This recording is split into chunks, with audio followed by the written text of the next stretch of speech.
So kahapon, habang nagla-live tayo, actually nauna yung press conference ni Senator Bato. Nagpa-press con siya to explain himself kasi na-booking na tinrider pala niya si Senator Mig Zubiri. Kasi yung, syempre, di ba, ipinaglaban siya ni Senator Migs. Sabi ni Senator Migs, may mga nagmamando sa kanyang mga makakapangyarihan. Sa tingin natin si Kuting yan. Or most probably si Butod. Si Kuting, wala namang bone yan, di ba? Ang itlog nga yan, parang itlog ng butiki daw. Siyempre, yung butod yan, di ba? So, pinagbabawalan daw siyang ituloy ang mga Senate hearings ng mga committee na yan. So, isa sa committee na, syempre, pinangingilagan ni Butod at ni Pusang Inamoy ay itong Committee on Public Order and Dangerous Acts si Senator Bato, Drugs. Oh, wag ko palang banggitin yun, nadidemonetize tayo, wala, nangalay lang ang pangako, wala naman tayong itong YouTube na ito, Lentek. Or maybe minamass report lang yung content natin kaya wala tayong monetization. Yung vlog natin kahapon kasabay ng press con Senator Bato, walang monetization, visit. O barya-barya na nga lang YouTube, Ginoo ko, well, ang mga minamass report tayo, may mga nakamata sa ating mumunting channel. Threatened kayo sa pagkaliit-liit kong channel, ha? Sabi nyo, wala naman akong caliber as vlogger. Hindi nga ako sikat, oh. Ba't kayo threatened? Hoy, taga ano? Mga trolls ng Kamangyang. And at saka mga ensaymada, baka sumisilip dito ang mga ensaymada na yan. Mga jokebox vloggers. Okay. So, minamanduhan si Senator Migs na huwag ituloy ang mga hearing. Pero tinuloy pa rin. Kumbaga, pagbawalan mo yung bato na yan, ituloy ang hearing na yan, ha? Natuloy pa rin yung hearing ng PIDEA leaks. So, in other words, pinaglalaban ni Senator Migs yung independence ng Senate na hindi pwedeng madiktahan ng ibang branch ng gobyerno. At wala nang iba pang branch ng gobyerno natin ang pwedeng magdikta or mate-threaten sa Senado kundi ang branch ni Kuting, the executive department. Executive branch rather, di ba? So, natuloy ang hearing. Hindi nakinig si Senator Migs. Yan ang naging kapalit ng kanyang Senate presidency. Ligwak sa banga. Pagkatapos ng hearing, ayaw mo makinig, ligwak, pak! Ligwak, tanggal. So, Senator Bato, ipinaglaban ni Senator Migs na matuloy ang hearing mo ng PIDEA leaks. Diba? Kasi importante yan. And also, naninindigan si Senator Migs na bakit kami magpabadikta, hiwalay kaming branch, walang pwedeng dumikta sa amin. Iba-iba to. Wala kayong impluensya dito, hindi nyo kami pwedeng impluensyahan. That's parang ano yan parang usurpation of power or something, or abuse of power and whatnot. Diba? Wala kayong power sa amin. Ganyan. Tanggal. Tapos nalaman ni Senator Migs na isa sa bumoto para siya'y matanggal ay si Senator Bato. Well, kilalanin muna natin ang mga senador na nagkaisa para matanggal si Senator Migs. At ang palusot ni Senator Bato, yung mga artista daw ang nagpatanggal. Sila daw ang nag-initiate. So, ibig sabihin ng mga artistang senador na ito ay madaling matakot kay Butod. Ay, Pokemon, ano yun? May napipating na nasasabotahe ang live natin. Hold on. Diyos ko, Ginoo ko. May mga buwisit sa kinabuhin. Dali. Okay. Uy! Diyos ko po, wag na naman sana yung ma-disconnect. Diyos ko, mga bala, mga ano. May mga saboteur. Eto.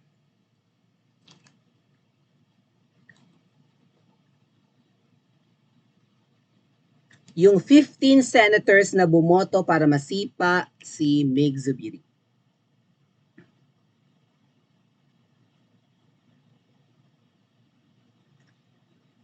So, sino sila?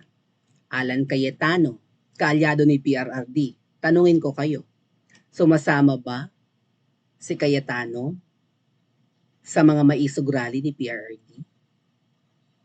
Ipinaglaban ba ni Cayetano si PRRD nung sinasabotahe ang kanilang maisog rally? Ilalagyan ng traktora, tinanggalan ng hagdanan, isinwitch off yung power, hindi pinayagang matuloy yung rally sa mga venue, nagpalit na nga ng venue sa private na lote na nga lang, hinarang pa ng mga siga na may mga hawak na mga pamalo at kung ano pa mang mga warla at may mga upuan pa ng na ano yan, oro-oro ka na upuan, ano ba yan, plastic na upuan. At may mga pulis na humarang para makarating sa Bustos, Bulacan, naalala niyo? Nagsalita ba yan si Cayetano? Nagtatanong ako sa inyo. Pinagtanggol ba niyan si PRRT? Nag-privilege speech man lang ba? Nagpa-interview, nagpa-press con? O, si Senator Bato kahapon, nagpa-press con, hugas kamay, kasabay ng live natin kahapon. Na, kasi po, isa pala siya sa bumoto. Ayan na, bumoto. Para mas, ito na yung mga bumoto. Pwede ka namang mag-abstain, Bato? Ba't nandito ka? Ay, Judas.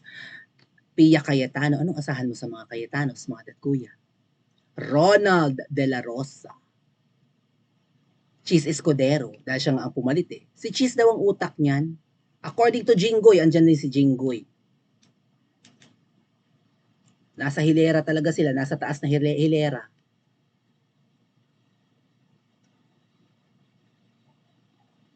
According to Jinggoy, at ewan ko kung nagsasabi ng totoo, di primera naman niyang sinungaling.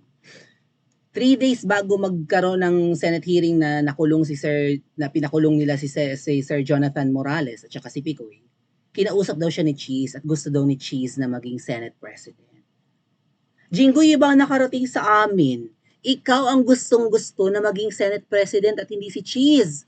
Kaya lang, nanindigan yung ibang senador na hindi ka pwede kasi convicted ka ng 3 crime of bribery or something. Di ba nakulong ka nga? Nakakahiyang ikaw na walang integridad ang maging Senate President. Pumalag ang mga senador na ikaw ang maging Senate President. Kaya nga napunta na lang kay Cheese. Pero di ba? Kaya nga nagpasiklaban sila ni Cheese nung last na hearing ng PIDEA Leaks eh. Gustong-gusto daw niya maging Senate President. Totoo ba, sir? Nagtatanong kami. Yun kasi ang chika sa amin eh.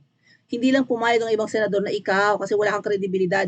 Mas may kredibilidad daw si Miss Cynthia Villar, si Senator Cynthia Villar na isa rin sa pumirma mga at kuya para matanggal si Migs. Kung naghahanap ng Senate presidency is either Robin o kaya Cynthia Villar na tenured na sa pagiging senador. 'Di ba? Oh. Umedad na bilang senadora, kaya ng pamunuan ng Senate, hindi ikaw, Jinggoy. Pero si Cheese, well, itong dalawang to yata ang tinry kung sila ang maiimpluwensyahan ng powers that be or susunod sa makapangyarihang nilalang na biglang pumapayat sa picture at kumikinis. Yun lang yun. Hindi yan si Kuting. Si Kuting, Diyos ko po, pakita ko sa inyo mamaya ang picture mga at kuya. Wala talaga. Nasa background lang si Kuting kung di mo pang hagilapin sa mga pinapunta doon sa palasyo. I think itong 15 na senador, nandun, pinatawag sa palasyo, kasama yung kanilang mga may bahay. Sino pa? Senator Bongo. Hello, anybody home? Senator Bongo, bakit pumayag ka? Sabi ni Bato, most loved daw na Senate President si Migs dahil mabait sa lahat. Bakit bumoto ka para matanggal yan? Ano ang kapalit? May picture kasi yung mga senador na mga at kuya na pumunta sa Kamangyang. Mamaya pakita ko sa inyo. Lito Lapid. O ilan na ang artista mga at kuya? Kasi sabi ni Senator Bato, mga artista daw ang nanguna para matanggal. Basahin ko sa inyo ha. Oh.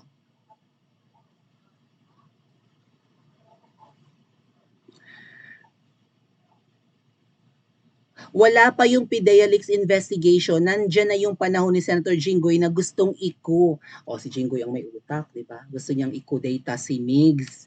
But we were successful in fending off that kudeta. Nagtagumpay daw, sabi ni Senator Bato, nagtagumpay daw siya na mapigilan yung kudeta laban kay Senator Migs na pinangungunahan ni Jinggoy. So si Jinggoy talaga ang gustong maging Senate President base na rin sa sinabi ni Senator Bato.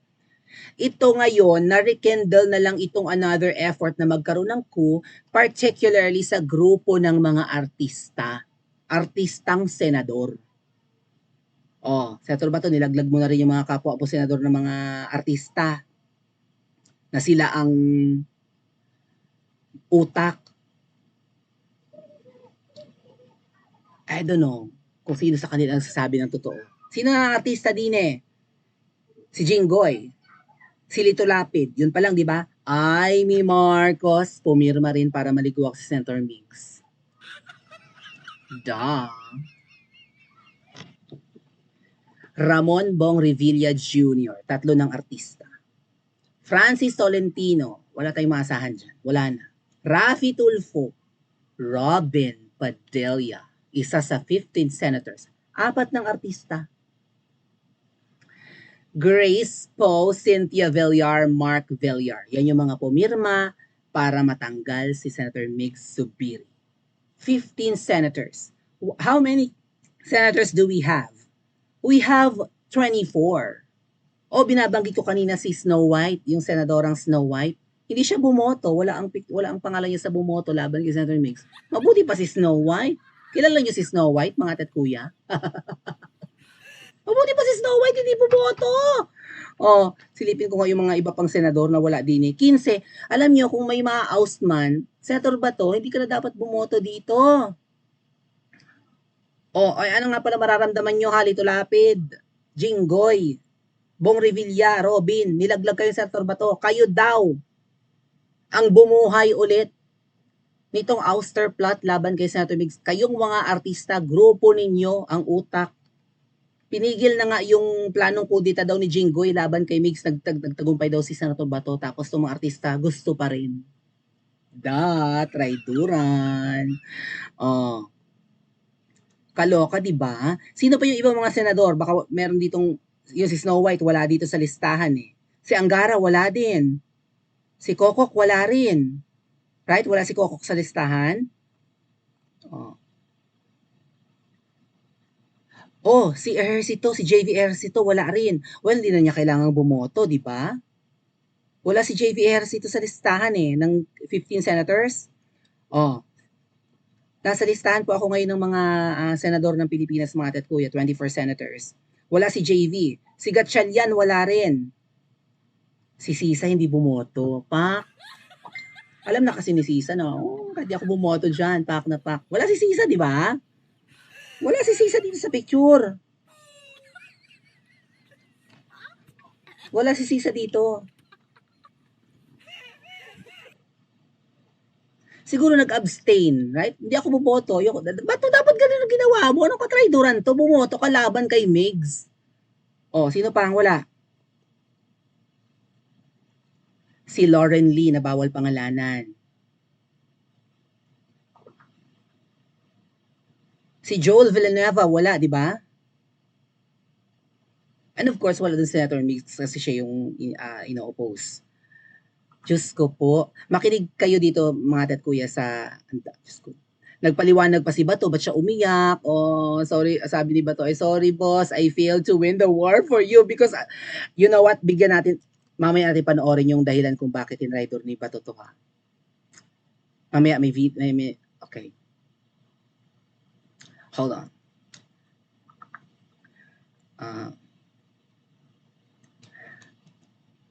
Bigyan natin ng analogy itong binanggit ni Bato ha.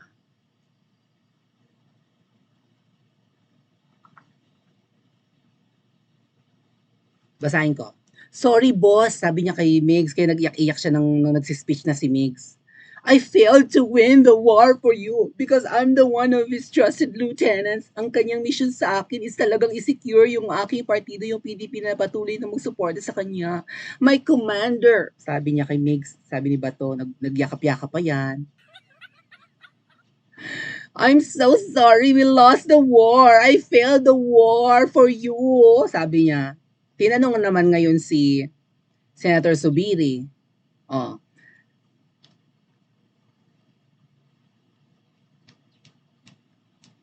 Hold on.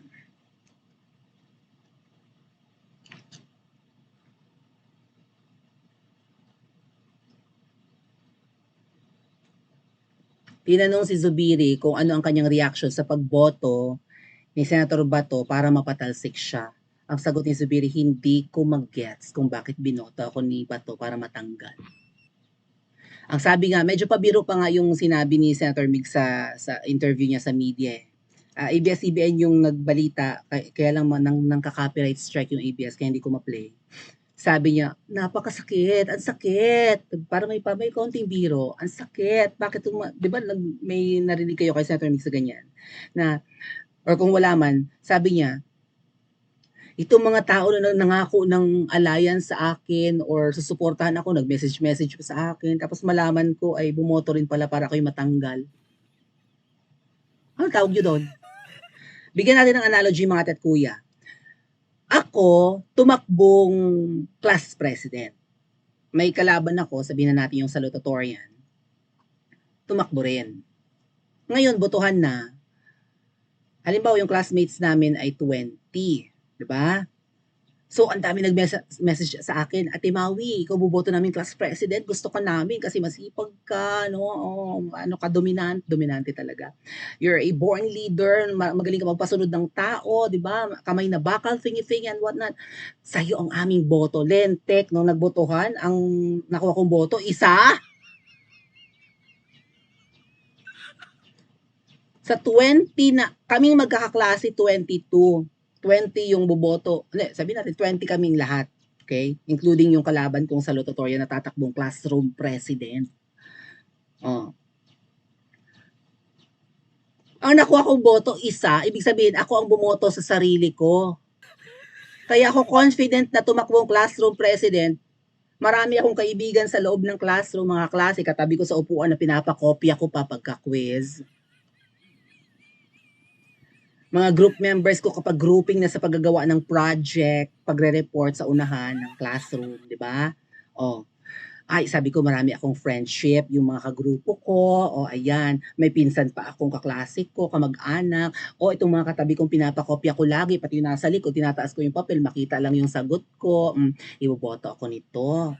Tapos nagchat-chat pa sa akin, Timawi, ikaw boboto namin. Nung nagbilangan na, iisa ang bumoto sa akin, so ako lang bumoto sa sarili ko. Pinagkaisahan ako ng mga lintik kong kakla. Kuha nyo, mga tit kuya, yung aking analogy.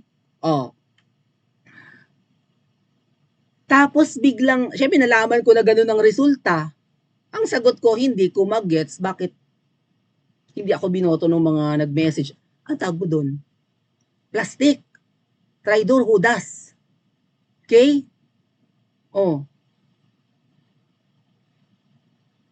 Pinaplastic nyo ako, boboto nyo ako, tapos nung nagbilangan na, nung ginuhit-guhit yung ilang boto nakuha, iisang guhit ang nakuha ko. Tapos biglang magme-message kayo sa akin na, Ate Maui, pasensya na, hindi ako nanalo na, ikampanya ka, wala akong nakumbinsing kaklase natin na iboto ka, kaya bumoto na lang ako sa kalaban. Ina mo. Gets nyo? King ina nyong lahat. Buti sana, punyeta! Sino ba di magigigil? Isa lang yan na sign na si Senator Boto ay hindi mapagkakatiwalaan. Pinaglaban ko nung tao na ituloy yung hearing mo. At dahil nagmatigas si Senator Migs na minamanduhan ng babaeng ahas na ipigilin mo ang mga hearing na yan at makakaladkad ang pangalan ko at pati ni Mekos, tinuloy. Tuloy mo lang. Ang ending, ligwak, Senator Migs. Die. Tapos umiiyak-iyak ka pa. Ano yung luha ng buhaya? Nilalabas mo lang yung asin ng katawan mo para, di ba, through tears, through perspiration and whatnot, through excretion, dahil sobrang maalat na yung katawan mo, pero hindi ka naman talaga nalulungkot, hindi ka naman naiiyak talaga. Dramatista! Kung kaya mong traidorin si Senator Migs, hindi malayong kaya mong traidorin si Tatay Digong. Actually, iba yung sabi ng ibang mga political analyst. Tinraidor na nga yan si Duterte, ay natural na traidorin yan si Migs. What do you think mga ate at kuya? Ano ang masasabi niyo sa naging kilos at galaw ni Senator Bato? Isa ba siyang mabuting kaibigan at public servant o hindi? Pa-comment sa comment section at mag-like and subscribe din po kayo.